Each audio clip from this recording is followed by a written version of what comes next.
राष्ट्रपिता महात्मा गांधी की कई निशानियों की नीलामी ब्रिटेन में संपन्न हो गई। बापू के खून के नमूने, शॉल, चप्पल, चावल का कटोरा, वसीयत और पावर ऑफ अटॉर्नी के जरिए नीलामी घर ने 2,51,64,000 रुपए कमाए।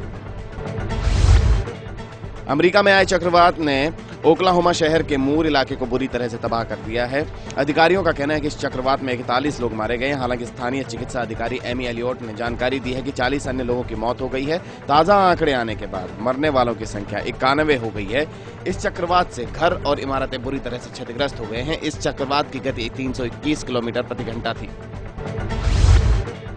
चीन के प्रधानमंत्री ली केकियांग ने पाकिस्तान को लौह मित्र करार देते हुए दक्षिण एशिया में शांति एवं स्थिरता को बरकरार रखने, आतंकवाद का मुकाबला करने और विकास को बढ़ावा देने में इस्लामाबाद के सकारात्मक योगदान की प्रशंसा की है। भारत का दौरा पूरा करने के बाद पाकिस्तान पहुंच रहे ली ने दोनों देशों के बीच के सदाबहार रिश्ते को मजबूत करने के लिए कई समझौते किए जाने का भी ऐलान किया।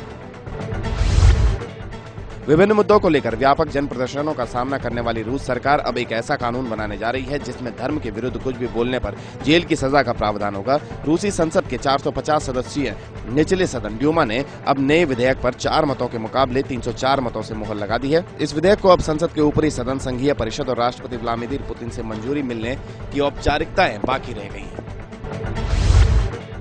पाक प्रेसिडेंट आसिफ अली जरदारी ने आम चुनाव में अपनी पार्टी पीपीपी की हार के लिए देश में सक्रिय विरोधियों के अलावा विदेशी ताकतों को भी जिम्मेदार ठहराया है। पार्टी कैंडिडेट्स के साथ अपने घर पर हुई एक मीटिंग में जरदारी ने दावा किया कि विदेशी ताकतें नहीं चाहती थी कि वे सत्ता में दोबारा से आएं। फिनलैंड में एक सिख बस ड्राइवर को अपनी पगड़ी की खातिर अदालती जंग लड़नी पड़ रही है। गिल सुखदर्शन सिंह फिनलैंड की राजधानी के पास वांटा में वेओलिया बस कंपनी में ड्राइवर हैं। वो चाहते हैं कि अथॉरिटीज उन्हें काम के दौरान पगड़ी पहनने की इजाजत दें। उनका कहना है कि पगड़ी पहनना उनका अधिकार है और वो एक सिख भी हैं।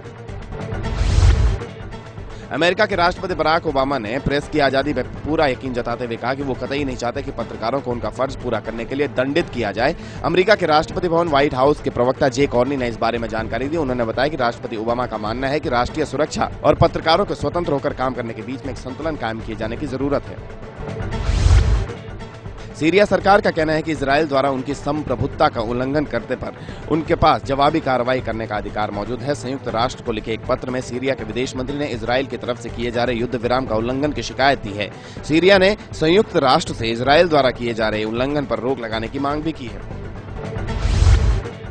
अमेरिकी राष्ट्रपति बराक ओबामा अगले महीने कैलिफोर्निया में चीन के अपने समकक्ष शी चिनफिंग से द्विपक्षीय, क्षेत्रीय और वैश्विक मुद्दों पर विस्तार से चर्चा करेंगे। ओबामा शी की शिखर वार्ता 7-8 जून को होगी और मार्च में चीन के राष्ट्रपति बनने के बाद भी शी की ओबामा के साथ ये पहली मीटिंग होगी।